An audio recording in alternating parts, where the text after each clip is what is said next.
Welcome to one of the many circle sessions hosted by Wonder Girls. Wonder Girls is a nationwide classrooms movement. We bring relatable female role models into classroom settings through our circle sessions. As you will see, the crux of these sessions is its dialogic nature. We're currently working with 150 plus classrooms across 7 Indian cities.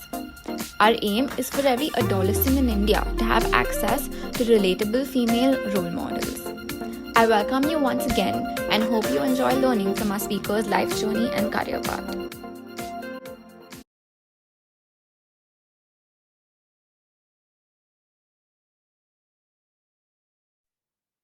Hi everyone. Good afternoon. Good afternoon. Before we begin the session, I just really want to thank you for taking your time out and being a part of our class to share your learnings today. As you can see on the chat No box, problem. students are really excited to meet you and interact. I'm excited too. So I Yes. hope we all have a fun session today. Yes. And science is one subject that everybody in the class truly enjoys, right? And that's one of the sole reasons I am really excited to have you here along with the students. Before we begin today's space, could you just begin by sharing about you, your journey, and Sure. So I have like a tiny presentation to share so I can run you through what I have done. And I'll just go about sharing my screen now. Just let me know if this is visible. Yes, it's visible. Okay. So, well, hi everyone. Nice to meet you all. I hope you all are having a great Monday afternoon. And my name is Chiti Arvind, and I'm actually a PhD student in biological sciences at IISER Tirupati, which is in Andhra Pradesh. So I don't think there's any particular. So what I study birds, and I'll run you through all the projects I have done on birds over the next 5 to 10 minutes. And so I would like to say that I began probably my childhood living in various different states all over in India. And I was always interested in the environment and exploring places around me. But I think it was during my undergraduation. So I did my undergraduation at Sophia College in Mumbai, and I did my BSc in life sciences. And during this course, I had done a project on butterflies. So what I was doing was documenting all the butterflies on my campus. So as you can see, all these butterflies are present on a tiny campus in the heart of Mumbai. And during my undergraduation, I also did another internship at this place called the Jawaharlal Nehru Center for Scientific Research. And what I mean, do any of you know what the bird is out here? The bird on top? I think most of you might have seen this bird. Any guesses?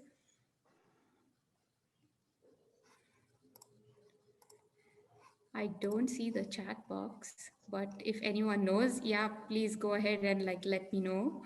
What do you think that bird is? A lot of them are saying yes, they've seen that bird. Prathamesh, Atharva, if you want to unmute yourself and say the name, please go ahead. Didi, I'm not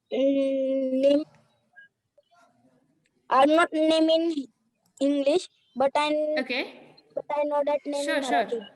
Sure. Tell me, what is it called? I see. Okay, so that's interesting to know, the Marathi name. But in English, it's yes, correct. Somebody has mentioned Maina. So it is actually an Indian common Maina.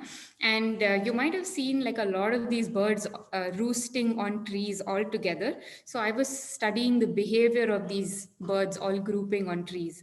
And another project that I did was on elephants. And what I was trying to do is see what elephants eat. And any guesses on how you find out what elephants eat?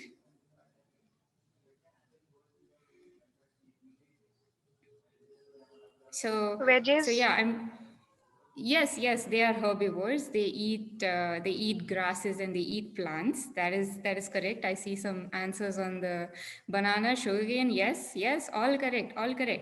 So how do you actually see what elephants eat? There's one way where you can follow elephants and observe them visually and see what they're eating. But yeah, I'm getting a lot of bamboo, plant, grass, banana. Yeah, sure. And another way of seeing what elephants eat is to actually analyze the dung from its elephant poop that you analyze. So what you do is you collect elephant poop and you look at it under microscopes and you try to identify the plants that they eat. So that's another project that I had done. And after this, I did my master's at Mount Carmel College in Bangalore, where I did a lot of microbiology experiments on how a certain plant, Pongamia, I think you guys might know what is Karanj. If you have heard, it is a biofuel plant. Some of you might have heard of it. So I was studying microbial properties of this extracts on various different bacteria. And after that, I also got an opportunity to go for a summer internship to the USA. And I worked on a particular bird that nests along the rivers of a particular canal in Panama, which is in Central America. And I was also doing something dealing with recording the songs of these birds and trying to understand how they communicate. So I think that hooked me on to bird communication and bird song. And I went on to do another master's in London where I studied bird song very intensively. So I also got trained in how to handle birds and how to capture them. So there is a particular framework that you used called mist netting to capture birds, and you put certain color rings on their legs. So the purpose of this is for long-term studies, and you can also identify individuals by looking at them through your binoculars. So you know, like, this is the individual that was moving from here to there. So these are like a few of the studies that I've done. And currently I am based at IISA Tirupati, and I'm doing my PhD on a particular bird in a very high elevation mountainous landscape. And I'm also studying the songs of these birds. So if all of you are interested in nature walks and learning more about birds, I had pulled up a list of places in Pune that probably your teacher could contact, and they will be more than happy to take you out for nature walks. So there is the Nature Walk Charitable Trust, there is Jivida, then there is Ecological Society of Pune, Green Hills Group, Protectora, Ecological Foundation, ELA Foundation, and also Pugmucks and Foliage. And if all of you are interested in pursuing a career in this field, we have various universities in Pune itself where you can do your undergraduation. And these are three of them that I found out from my friends who have been involved, who have been born and brought up in Pune and who are aware of these places. So yeah, I think that is about it. And I leave you with a few images from my field sites, and these are all in India. So these are the landscapes where I'm currently working. So maybe if we have a bit of time after questions, we can do a bit of a bird quiz as to the birds that are present in your backyard right in Pune. But now I'm happy to take questions from any of you.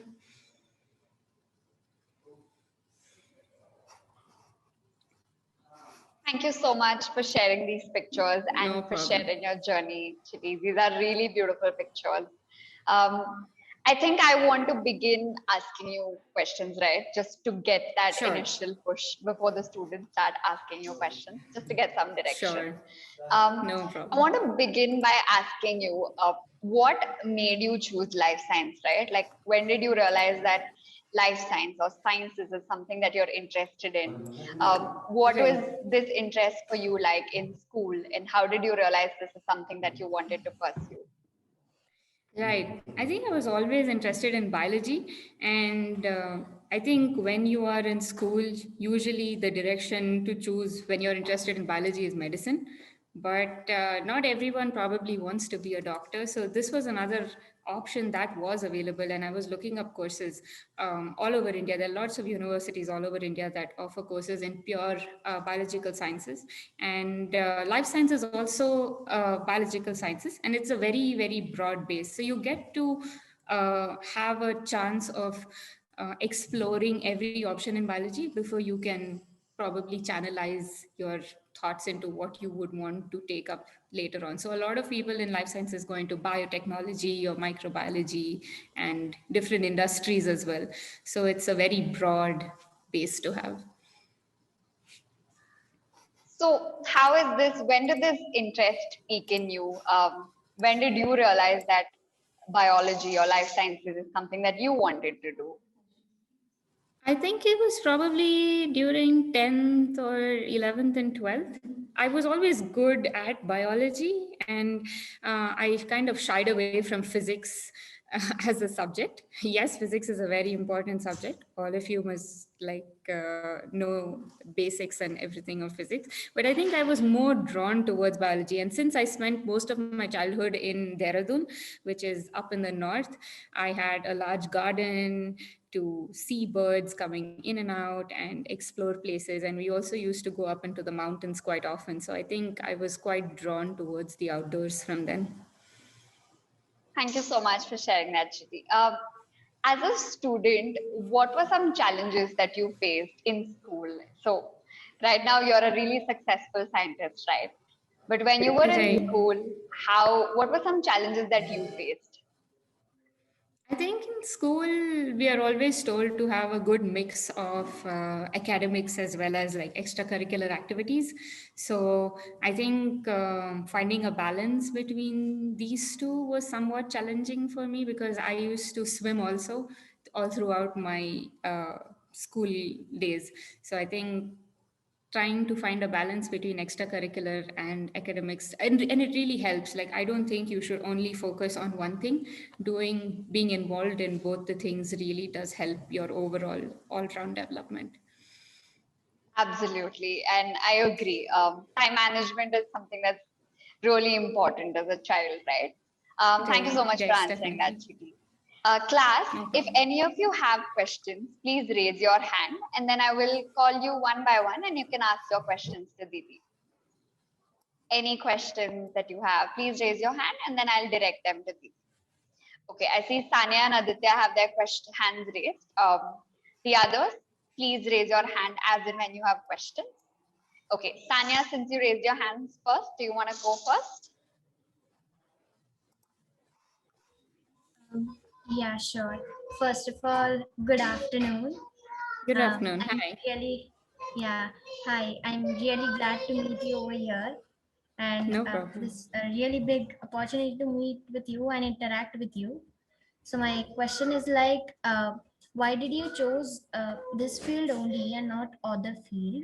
And is there anything which you were inspired by, or were there any something that were forced you to choose this field only? I see. Okay, yeah, that's a nice question, Sanya. I feel in terms of inspiration, as I was explaining before, I think it was just me having the opportunity to be outside around and appreciate my surroundings a lot that drove me towards taking up this field later on in life. And I think I also grew up watching a lot of nature wildlife documentaries that also triggers some inspiration in us to see these places with our own eyes. And I also feel that I did not want to spend most of my life inside a laboratory or inside an office. So this gives you an opportunity to just be outside with nature and also do a lot of academic research. Thank you so much for sharing that, Chiti. I think, Sanya, does that answer your question? Yeah, it surely. Thank you so much. No problem. Great. Aditya, you've raised your hand. Do you want to go next? I have two questions. First is, Didi, do you believe in hybrid animals like griffin, dragon, etc.? Okay, so that's an interesting question as well. So these are all mythological animals. They don't exist in reality, but in reality, you do have hybrid animals that are crosses between animals that actually exist. Like there is something called a liger, which is a cross between a tiger and a lion, but it might not really be successful in the wild. But in terms of their existence, I mean, they do exist. They don't exist in the wild, but in zoos, I think people have done a lot of breeding programs and have come up with these hybrid species. But as a common hybrid species, you have the mule, which is a cross between a hybrid between a donkey and a horse, and that is commonly found. Support your dream, like you want to become a biological scientist, so your parents support and motivate you in this? My second Yeah, question is, yes, I think yes, they did, and I don't think I was compelled to do anything in particular. I think definitely people thought that I would take up medicine and become a doctor, and did get a lot of books for me to study for medicine and to take up medicine. But I think they were always really supportive of what I wanted to do, and they always said that if you're good at something, you should just pursue what you're good at and what you're interested at. And I feel if you're interested in something, you'll definitely go about getting to be good at it. my question, Didi. Thank you. Yeah, no problem. Thank you so much, Aditya, for asking those right questions. Alok, I see you've raised your hand. You want to go next? Yeah, Didi. Thank you for giving me this chance to ask Chiti Didi question. So I want to ask Didi, what was your first project on bird? And yeah. Yeah. So my first project on birds was on the Indian myna, actually. And so I actually joined this institute, and I joined a part of the elephant lab. But during that time, there was no opportunity to do any research on elephants. But my professor had an opportunity to do a project on these mynas, and these mynas were on campus. So that was my very first project. And I had to wake up at around 4:30 in the morning and go to this particular location and count the number of birds leaving this particular tree. And I used to count about 500 to 600 birds leaving every morning. Wow. Yeah. Yeah. That wow was just really out there, Alok. Alok was really surprised. Alok, do you have another question? Yeah, I want to ask that what is your current project you are working on? Currently I'm working on bird song. So there's this particular bird that is found in these high elevation regions in the Western Ghats.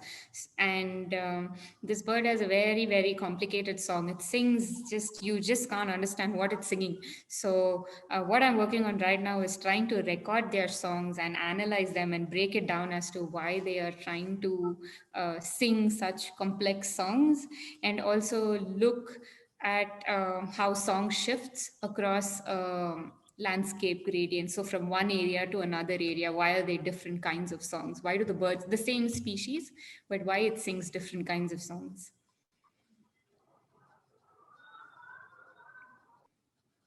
Thank you so much for answering that, Chiti. Alok, I hope that answers your question. If you have another question, please feel free to raise your hand again, and I'll take that question to Didi again. Naresh, I see you've raised your hand. You want to go next? Yes, Didi. So good morning, Chiti Didi. Hi. Okay, I have a question that how the birds is communicate, and also research on them. And do you think that birds have language? Yeah, that's a very interesting question. So birds have various different ways of communicating, but the most common way is through displays.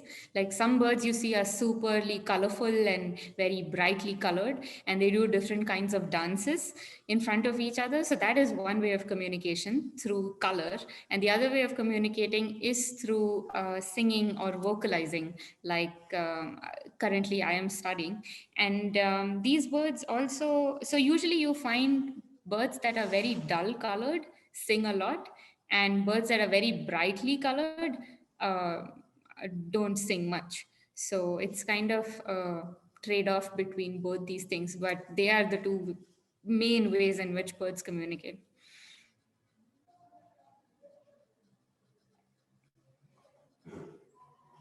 Naresh, do you have a Sorry, did I follow-up miss? question? Oh, right. Yes, About bird languages. Yes. I think, yeah. So, birds definitely do have languages, but it might not be as broken up as what human languages are like. But there are definitely different ways in which they vocalize, like for calling somebody to come and get food, they'll call in a particular way. Or when another predator is there, so suppose somebody's coming to attack them, they will call in a different way. And if they are trying to impress another mate or like acquire a mate, they sing in a different way. So yes, they do have different kinds of calls that serve different behavioral purposes. yes, Didi, thank you. Yeah, no problem. Thank you so much, Naresh. Nishant, I see you've raised your hand. Do you want to go next? Good afternoon, Didi. Good afternoon. So my question is how you start your career? Right. So I think it's a very slow process as to you. I think in my case, I took up a lot of internships and a lot of small projects during my undergraduation and during my master's. And these were the projects that interested me in ecology and behavioral, animal behavior. So I think that is where it starts. Do small projects and then do higher courses that will inform you on research.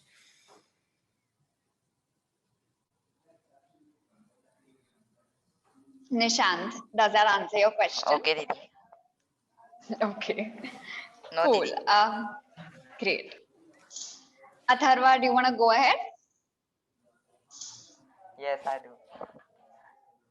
So, hi Didi, I want to ask that which challenges do you face during campaigning in mountains? Oh, right. So, well, first you have to see where you are. And I think elephants are the scariest because you don't see them. Though you would assume you would see such a huge animal, but they are so silent and so quiet that you really would not see them at all. And they can come and surprise you from anywhere.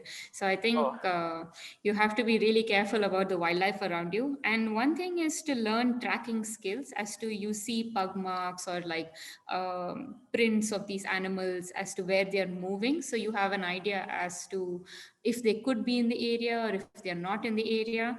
But if you see a wild animal, never go towards it, and always back off, maintain your distance. And I think another big challenge are ticks and leeches. So these are like small things that come and bite bite you a lot.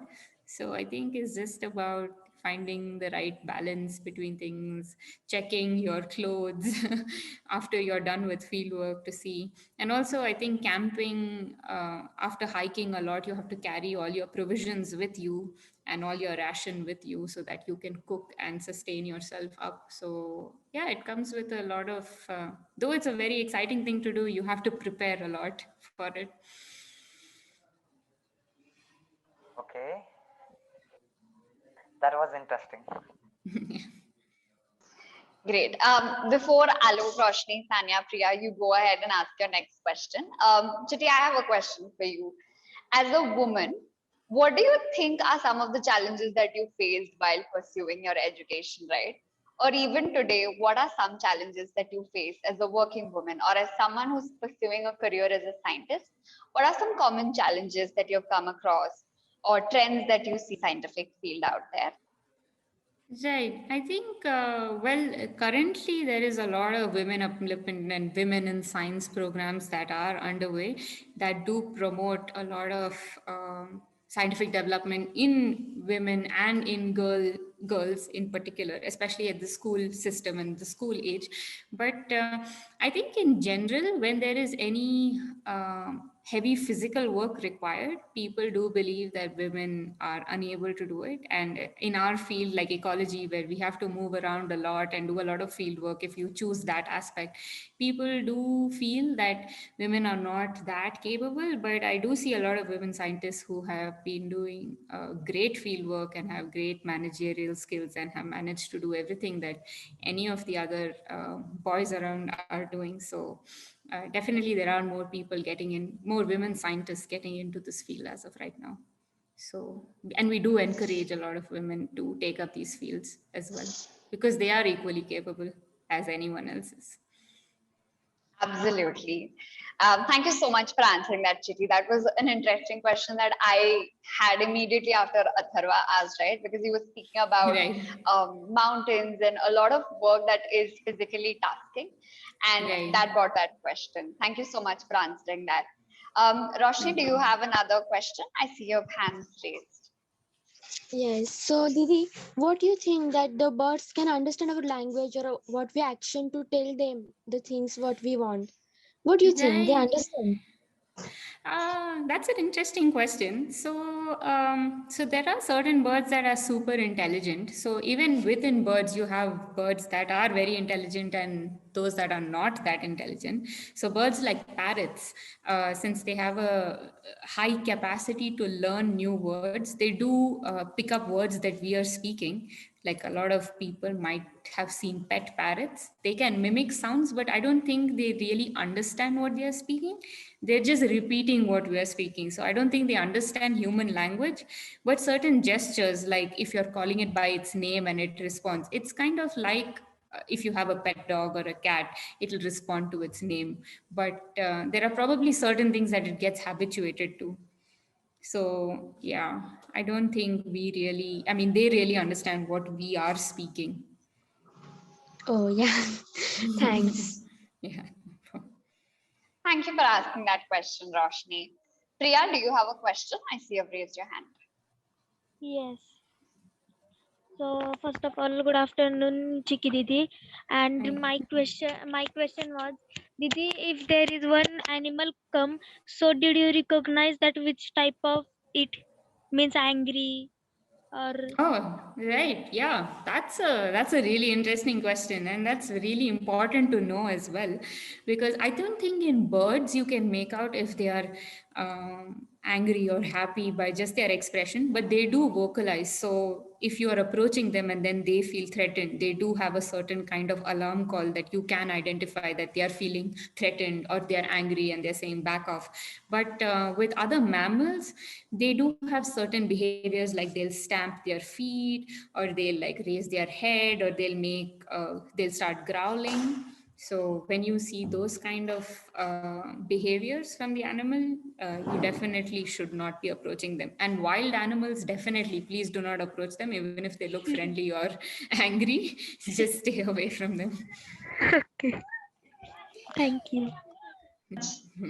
Thank you for asking that question, Priya. I can see a lot of laugh reactions coming. Absolutely agree. If you see a wild animal, do not care about the emotion. Just stay away, like Chiti Didi Yes, said. just stay away. Piyusha, do you want to go next? Yeah, Didi. Good morning, Chiti Didi. Hi. My question was that why do you have to count birds moving or leaving the Right. tree? Right. So what I was doing was actually I was counting the number of birds leaving the tree and following them and seeing where they are feeding. So there is, like, for example, there is one tree and then there are 600 birds on that tree. They live in groups of 3 and 4, and at their feeding site I was seeing whether there is any use of them to actually live in groups of 3 and 4, whether feeding in one is less advantageous than feeding in a group of 4, because when you're feeding with many individuals, one person is looking around for predators or any threats, one person is feeding, one person is searching for more food. So if it's like a group effort, it might be more efficient for them. So counting the number of birds was just to get a general idea of how many birds are present in that particular roost. But the number of birds that are leaving at various time differences was to assess something called as a flock size, which is basically the number of birds that are leaving together. So like a group of 4 is called a flock of 4 birds. So yeah.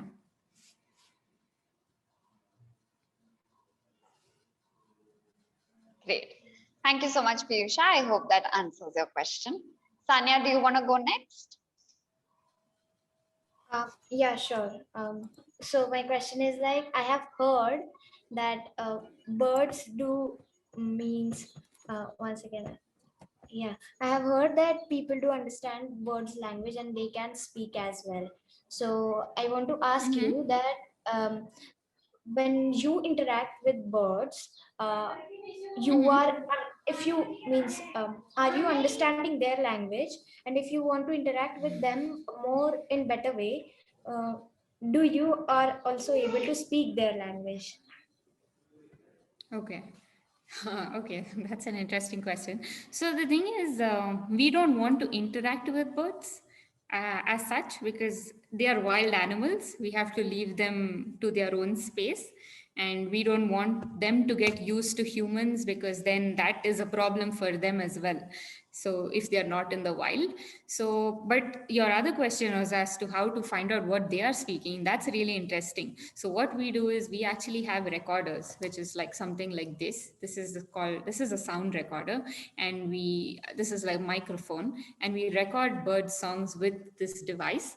And after we collect the data on an SD card and put it into our laptop, and then we see it in a form of a spectrogram. Maybe I can pull up something for you guys to see sometime later, so you can see what a bird call looks like as well. And there are various computational softwares that we use to decode what the animal is actually saying. We might not be able to decode as to uh, what they are saying in terms of words like human languages, but in context to a behavioral aspect as to what it's trying to say when it is um, uh, vocalizing these few notes or these few calls. That is something that we can do. Thank you so Thank you much so for much. answering It that. helped me because I was really curious to understand. Like I have heard that people do speak animals' language or birds' language, and they do interact. I have heard this.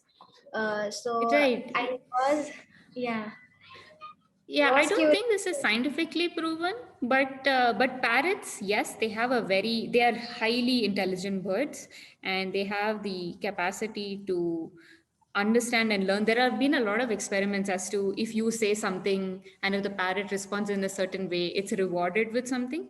So this is more of a training kind of a system. So if you're able to train a parrot, it will learn really fast than if you train a pigeon. Like a pigeon will not speak because it doesn't have the capacity to learn that much as a parrot. Yeah, yeah. Thank you so much. No problem. Great. Thank you so much for asking that question, Sanya. Nishant also asked a similar question, like what is the scientific reason on how parrots are able to talk with animals while humans while others can't? Chiti, just want to ask, I see that a lot of students are interested on questions about birds, right? But I want to just zoom out now and ask more questions about what are the challenges, like when you first decided that you wanted to pursue a career in this particular field, right? What was your definition of success in this? Like when you started pursuing this career or when you chose this profession for yourself, what was your definition of success for you? Like, Right. I think success is probably a very subjective word. And for some people, success is like, oh, I'm getting featured in a newspaper, or like I'm getting an award or recognized for this and that. But I think success can be measured in terms of your own self goals. So if you are able to learn more than what you know right now, I would term that as success as well. So it's something I want to know. And if I have worked towards knowing it, that would count as like success as well. And also in terms of, I think, challenges in this career is that people are looking for a lot of experience.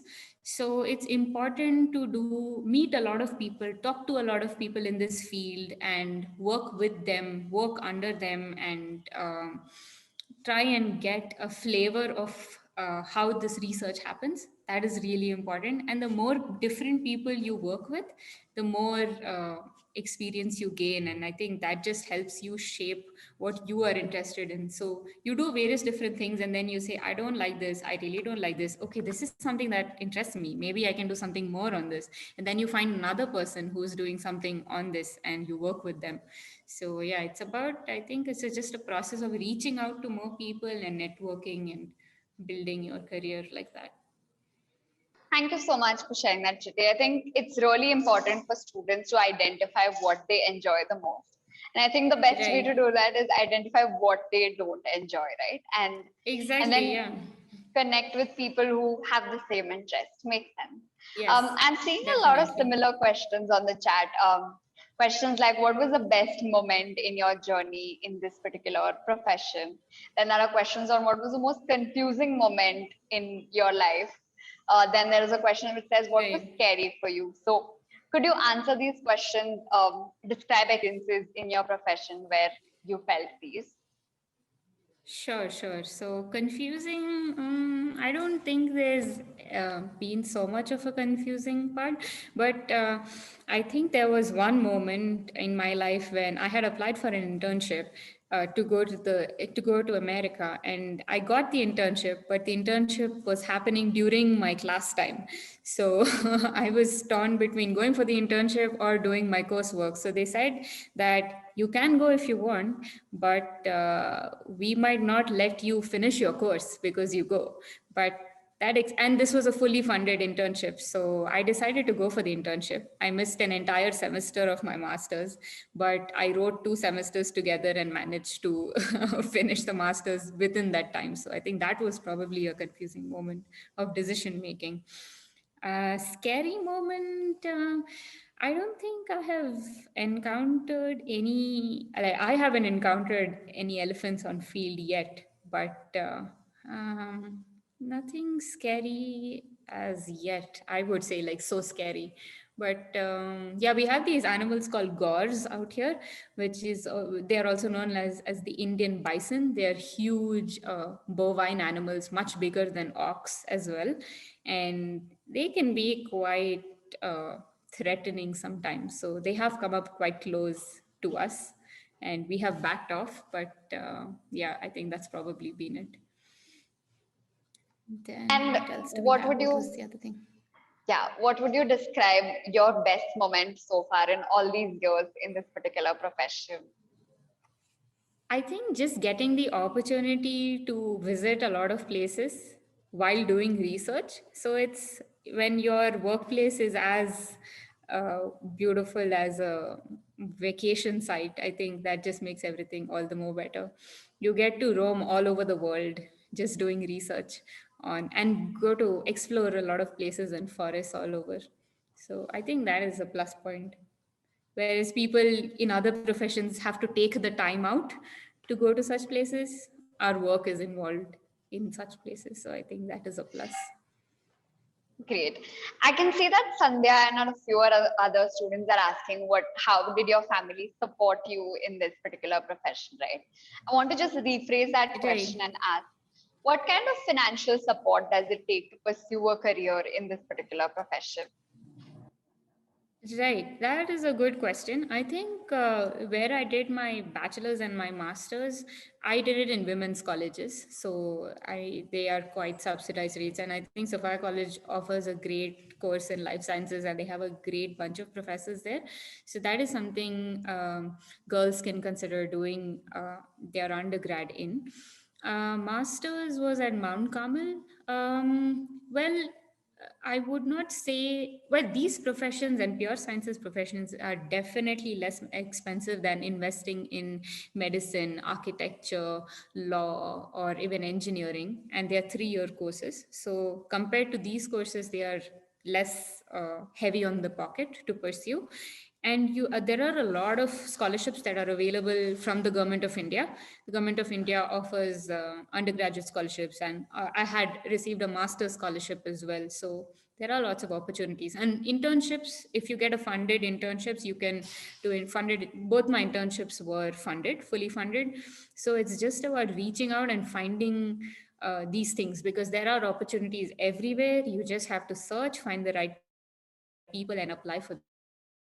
And all of you have just equal opportunity of getting these internships as well as admissions to these courses. Um, there are two questions that have been asked on the chat box. One which says, how can we earn from this profession? I think Yeah, adults really care good about like question. how are they going to make a livelihood out of the profession, right? How do they Right. do something that they love, but at the same time support their family? Another question that Right. I've seen Atharva ask is, what would you do if this field couldn't work, then did you have any other options to do? So that was his Interesting one. other Yeah, question. If you could answer both of I these. see. Yeah, sure. So what was the first one? I just forgot. How do you earn, right? I think there is a trade-off between earning a lot and job satisfaction. So you might earn a lot, like really a lot. You might be the richest person on the face of the planet, but you might really not be that happy in your life. And the other thing is you earn less, you earn enough to keep yourself happy. But in terms of what you're doing, you're happy what you're doing. And I think this field is one of those fields where you don't really earn a lot.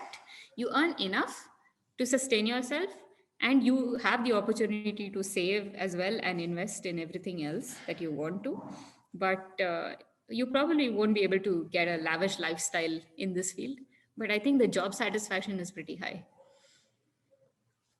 So Thank you yeah, so that much is. for sharing that. Very honestly, and Sajan is also saying that's a really deep answer.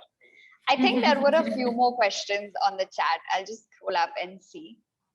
Um, okay, Priya has asked a really good question. Priya, do you want to unmute yourself and ask that question? Okay.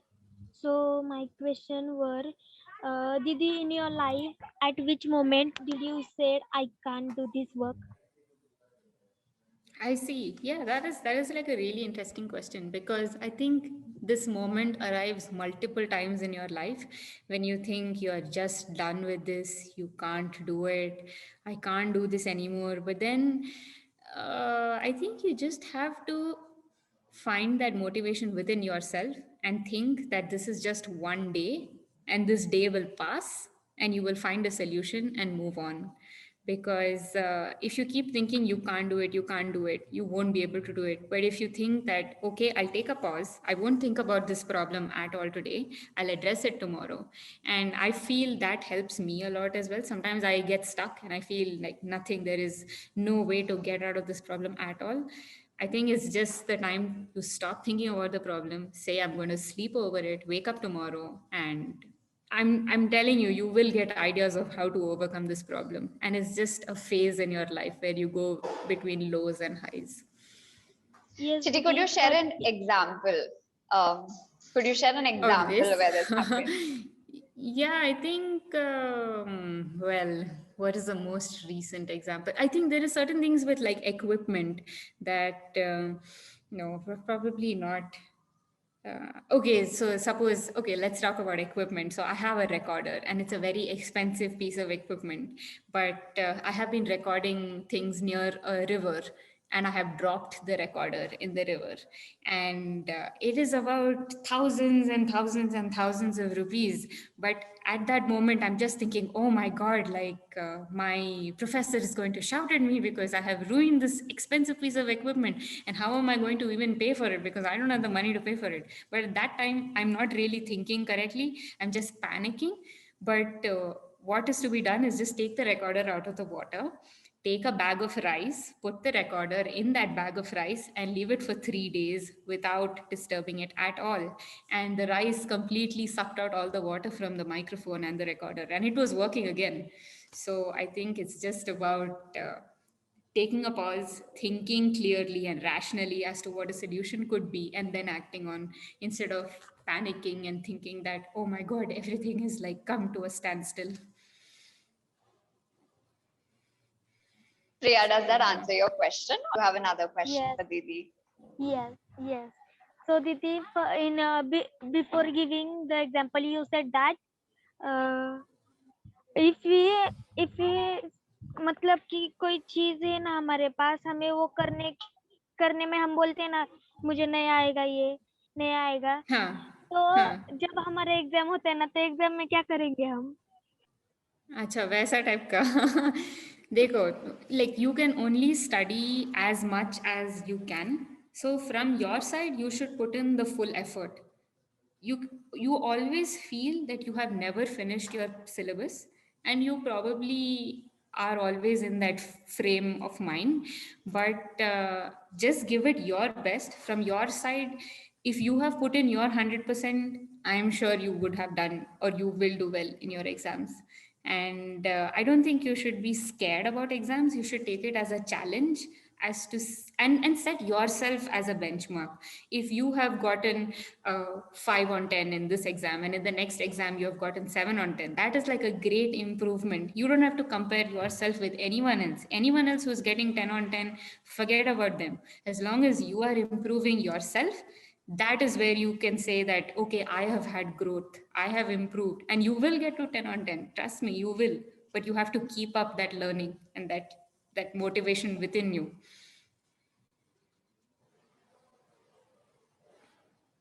So, Great. yeah, I hope I Thank you so much answered. for answering that. Aditya, do you want to ask your question? I see that you put it on chat multiple times. Do you want to unmute yourself and ask? Yes, Didi. Didi, who is your inspiration in this biological field? That's a good question. I don't feel I have a particular person in mind, but I think when I was young, I was really inspired by this TV presenter called David Attenborough, who does a lot of documentaries on BBC. And I think if you watch his documentaries, you will just like fall in love with wildlife. I think that was one clinching moment. He probably is not my inspiration as of right now, because I met a lot of different scientists who do different things, who inspired me to do what I want to do.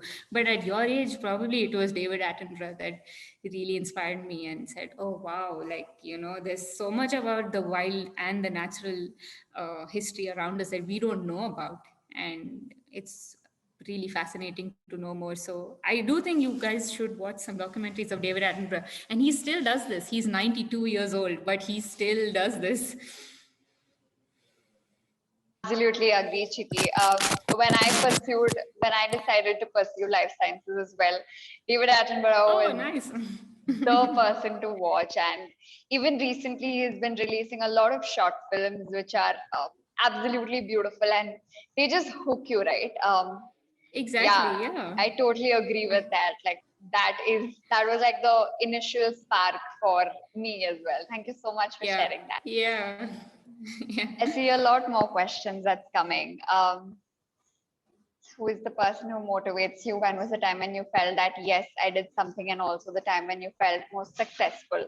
Sanya, do you unmute yourself and ask that question to Didi?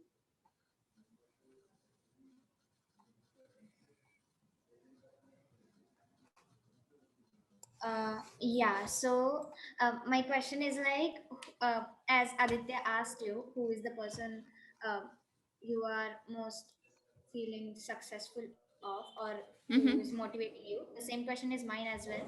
Who is motivating you always and you are being motivated? And when was the time when you felt that, yes, I did something? And when was the thing when you felt that uh, I am successful right now? Like this type of feeling. Right. Yeah, all very interesting, deep questions. But maybe I would maybe break it down into small things. I think if I start my week by setting a weekly list of things I need to do, and I have managed to do them, I feel successful. That for me is success because I have set targets and I've been able to achieve that. So that is success for me. Probably like getting the highest marks or like being the topper of my class is success in a way. But I think like smaller successes matter more than these bigger successes that are just like once in your life or something like that. I think smaller things do hold a lot of value. And in terms of motivation, uh, I would say you are your best motivator. There is nobody who can motivate you more than you yourself. And if you have the drive to do anything, you can do anything under the sun. Yes, there are a lot of friends and family that have been very supportive of what I do, but they might not exactly know what I am doing, but they're always there to fall back on for me to discuss my problems. And I'm stuck somewhere, do you have any solutions? But I think your biggest motivator should always be you. You should be your driving force. Amazing. This was just Absolutely. amazing. I really agree to you that uh, our best motivator is Yes, no we one only. but you. Yeah. Yeah, because if we think that we can do this, we You can do cannot. anything. Yeah, you can do anything you want as long as you set your mind to it. Because when you set your mind to it, you are looking at steps on how to improve yourself. And that itself is a great thing. Yeah, thank you so much for that. It No really problem. helped me. Sure. Thank you so much for asking that question as well, Tanya. I think it was exactly like how Aditya asked, right? Like who inspires you and then who motivates you to do what you do every day. Chitty, my next question is, um, when did you realize that, like, like, like, tell us what a day in your life looks like. A lot of us are fascinated Hmm. by going on bird walks, Sure. observing birds. What does a day in life look like? So when I'm on field, a normal day would look like, I would say, waking up at 4:30 in the morning and getting breakfast ready, eating. I would like to eat before I go. I know a lot of people who don't eat before they go, but I get very cranky if I don't eat my food. So even if it's 5 or 5:30 in the morning, I eat my food and I leave. So get all your equipment ready, pack up, make sure that there's fuel in the vehicle, make sure everybody's ready and on time. And when you're studying birds, especially bird song, it's really important to start early because there is this thing called as a dawn chorus. And just as day breaks, as the sunlight comes, birds start singing a lot. So that is the time when they vocalize the most. And that is what we are also trying to study. So once we are up at like about 5:30, 5:30, we're already out and we're recording these birds, or we're setting up nets to capture these individuals. Then we do about field work till probably 5 o'clock, and by 5:30 we are ready to pack up and we come back, and we're quite exhausted by the end of the day, but we need to cook dinner as well. So when we are living in a field station, we are in charge of everything around us, right from getting groceries to cooking for everyone. And it's quite a nice community affair as well, because when there are like 11 to 12 people, everyone does like small things and manages to get the whole thing together. So yeah, probably once we're back, we're on the laptop and we do all our other emails and analysis and reports and those kind of things. And I'm off to bed really early. I'm off to bed by around 9 o'clock because I've got to be up really early the next day. So yeah, Thank you that is so the much for usual. answering that. A Yeah. lot of students are like, you wake up at 4:30. They're amused by that. Really, really Yeah. amused by it. My next question is, how important do you think gender equality is in your field? How have you seen that play out in your field? Right. I think it's really, really important because I am in a lab which is male dominated as well. I do not have a lot of female co workers in our lab. But I think in this case, it is not about not taking a female candidate, it's about an interest based thing. So if there are a lot of female candidates who are interested and they approach our lab, we will surely take them in. But it just so happens that sometimes you might find yourself in a position where it's a skewed environment and you really crave to have some female co-workers with you.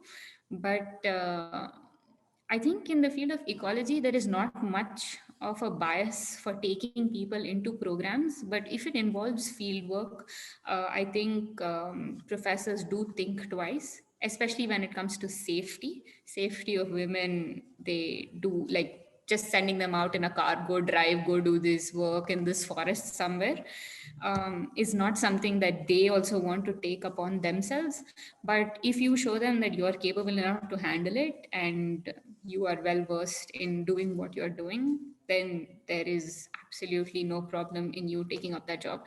And I don't think there is an inherent bias towards taking men, but yeah, it's sometimes it does so happen that you do have a lot of men in your workspace. Correct. So that brings me to the next question. Like, why do you think generally the average ratio between men and women in fieldwork in ecology is low? I agree that yes, there is an issue of safety concern, right? But even when you were in Yeah. college, like when you were in school or college, when you were pursuing your degree in Right. life sciences, what made you pursue ecology and step into fieldwork, whereas your counterparts might have gone into different Right. academic roles, right? So what do you think were the Right. trends there? I think that's a very, very good question from your side, because I feel people come from various different backgrounds, and sometimes parents might be really protective over girl children as opposed to guys.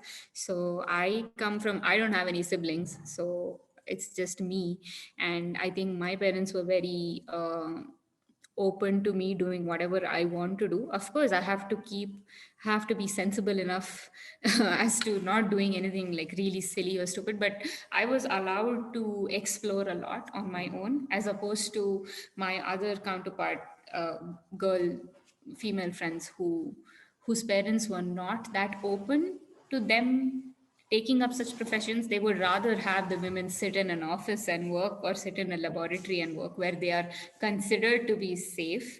But you're not safe anywhere, whether it's in the forest or in an office. Like, yeah, you just have to look out for yourself wherever you are. So I think the risks in both places are equal, but I think the older generation just feels more mentally at peace when they see that their girl is in an office and not in a jungle roaming around with wild animals. But it's about just convincing them and telling them, like, this is what I love, this is what I do. Probably wild animals are safer than human beings. But yeah. I absolutely agree with that, Chiti. Totally agree that it's all about finding that you are passionate towards something and convincing your ecosystem of support, that this is something that you want to pursue, right? Thank you Yeah. so much for answering all our questions so vividly, and like No really, really problem. thank you. And like I feel personally inspired, and I feel like I need to go back and pursue my life sciences after the fellowship. Yeah, Definitely sure. feel I inspired to mean, do that. all of you have the opportunity, and you can take this up at any point in time, because I know people who have come from law, from architecture, from engineering into this field now. So everyone's got a chance. Absolutely. Thank you so much, Chiti, for spending your time with us. Before we close class, anybody No wants problem. to share something with Chiti Didi? Note of gratitude, please raise your. Okay, Sanya already has her hand raised. Sanya, do you want to go ahead? Yeah, so do I ask question or share how was this? You can ask one question and then you can share.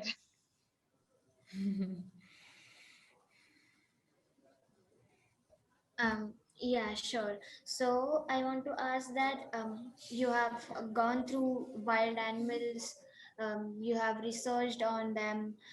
How means you would have known this, like how can we understand the age of some bird, or like how can we Right. understand? Interesting question, because we do try and age birds. So, what we do is, when we hold the birds in our hands, we open their wings, and their wings have certain patterns on them which correlate to a certain age. So, for example, like a blue colored bird, when it is very small and it has just been born and it's a chick, it's like brown color. So, that is a young one, and this is not the adult. But between the ages, when they are adult, they have different stages that you can make out on their wing patterns. So there is a way to find out the age of birds like that. Yeah, yeah, thank you so much. It is really interesting to know that we can find out like this their age. Yeah. And I would like to say that this session or this class was just amazing.